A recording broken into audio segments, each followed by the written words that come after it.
OK, nous sommes dans la vidéo 3.7. Alors, comme je le disais, au lieu de faire, ça c'est une méthode de travail, mais au lieu de faire des constructions linéaires, du genre le pattern 1 comme ceci, le pattern 2, et faire des progressions et ensuite un break à quelques endroits, et ce qui va faire finalement qu'on va construire notre morceau de ce type de façon linéaire par l'avant.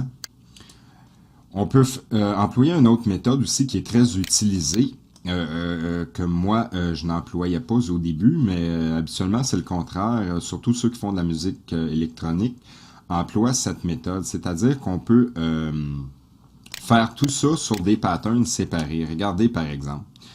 Bon, là, on va effacer le pattern 2. Si je veux tout effacer, au lieu de passer ma souris un à un comme ça, je n'ai qu'à cliquer deux fois pour tout allumer les petites lumières et je peux simplement faire CTRL-X qui revient à couper, mais je ne vais pas les coller ailleurs. Je laisse ça comme ceci, alors j'ai tout effacé ces notes. Alors, au lieu de faire ceci, on peut carrément, par exemple, regarder, si je fais right-click, je peux choisir d'allumer les lumières unes à une pour simplement coller ceux que je choisis. Alors, par exemple, je vais faire CTRL X ici pour les enlever, CTRL V pour les remettre, et je vais faire la même chose, mais en désélectionnant toujours une. Bon, naturellement, on fait pas ça, là, c'est parce que je veux démontrer, là, dès le départ, on va composer chaque partie dans un pattern. Alors, vous voyez ce que je veux dire? Alors, bon, 3, 4, je parle, alors, je ne sais plus ce que je fais, comme ceci. CTRL V, et voilà, j'ôte, je prends seulement que celle-ci, CTRL X, CTRL V. Alors, cette façon, comme ici, ils sont tous séparés dans les 5 patterns.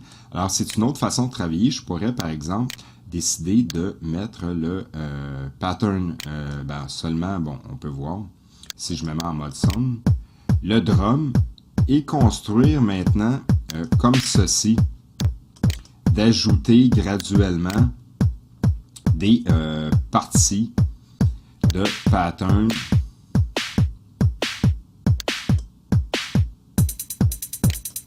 Bon, vous comprenez le principe. Par exemple, faire un break ici, ne rien mettre, repartir, faire ceci. Bon, là, ça correspond pas.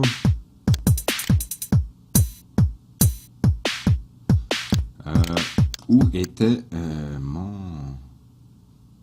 Ah, c'était dans le deuxième, c'est vrai, j'ai effacé. Alors, vous comprenez, c'est une autre manière de construire des morceaux.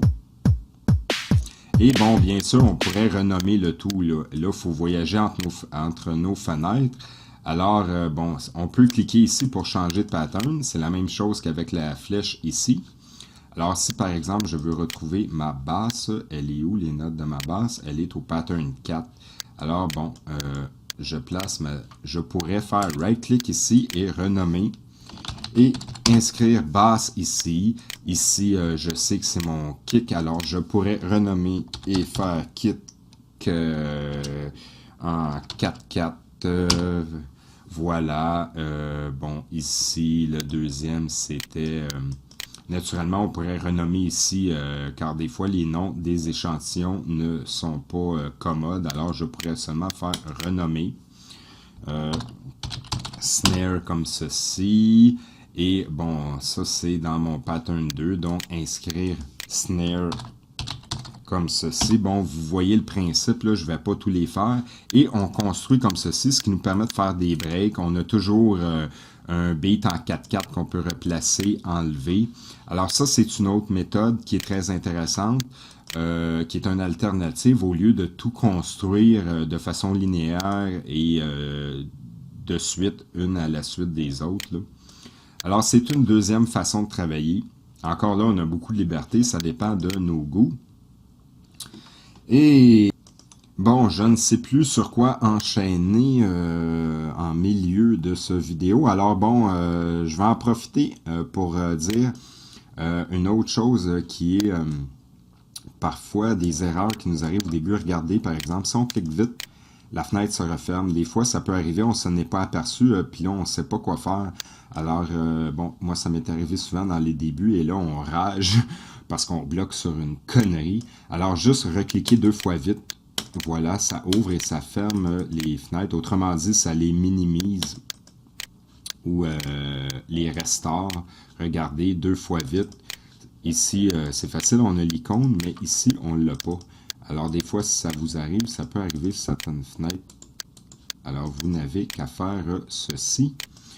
Autre chose aussi, c'est la fonction ici, Snap, qui sert à quoi?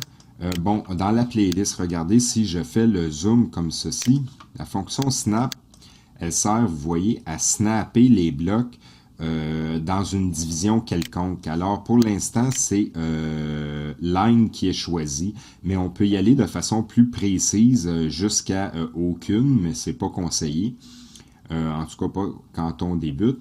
Pour y aller, regarder, par exemple, de façon plus précise. Vous voyez, les dessins de division, les lignes vont changer et on peut y aller de façon beaucoup plus précise. Alors, si des fois, ça c'est une autre chose qui nous arrive lorsqu'on débute, des fois on peut être sur none et là, regardez, ça snap plus, ça arrive souvent.